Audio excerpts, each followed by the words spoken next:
साथियों नमस्कार। आप देख रहे हैं अनुग्रह न्यूज़। प्राचार्य ई कैडर की पदोन्नति को लेकर एक पत्र डीपीआई की ओर से सारे संयुक्त संचालक को जारी किया गया है।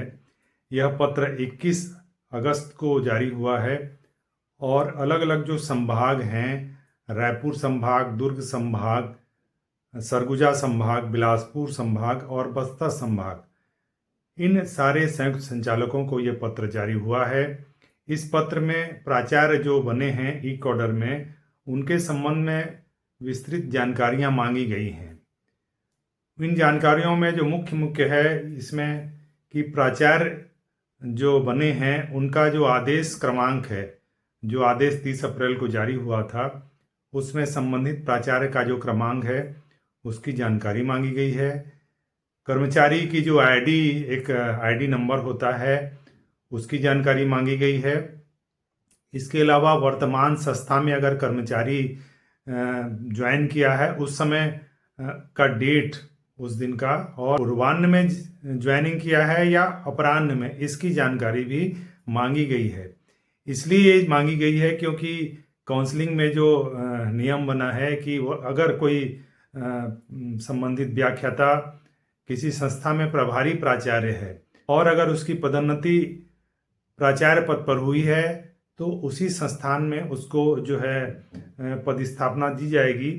तो उसमें सबसे जो सीनियर होगा उस संस्था में, जिस दिनांक को वो ज्वाइनिंग किया है उसको सीनियर माना जाएगा, उसकी पदस्थापना उसी संस्था में होगी। इसलिए ये जानकारी मांगी गई है।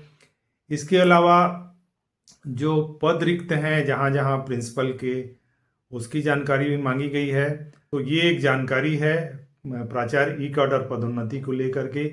कोर्ट का फैसला जो है कभी भी आ सकता है, ऐसी उम्मीद जताई जा रही है। ये जो जानकारियां हैं वो त्रुटि रहित होनी चाहिए। रायपुर संभाग की जानकारी डीपीआई में 1 सितंबर को जमा होनी चाहिए। दुर्ग संभाग की जो जानकारी है वो 2 सितंबर को जमा होनी चाहिए। बिलासपुर संभाग की जानकारी 3 सितंबर तक डीपीआई में जमा हो जानी चाहिए।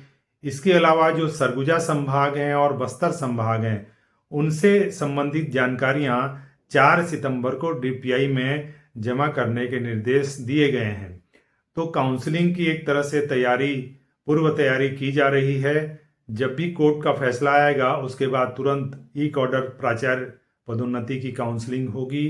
तो ये बड़ी खबर है जिसकी जानकारी मैंने आपको दी है। बहरहाल अगर आपने चैनल को सब्सक्राइब नहीं किया है तो कम से कम चैनल को जरूर सब्सक्राइब कर दें, लाइक करें और साझा भी करें। धन्यवाद।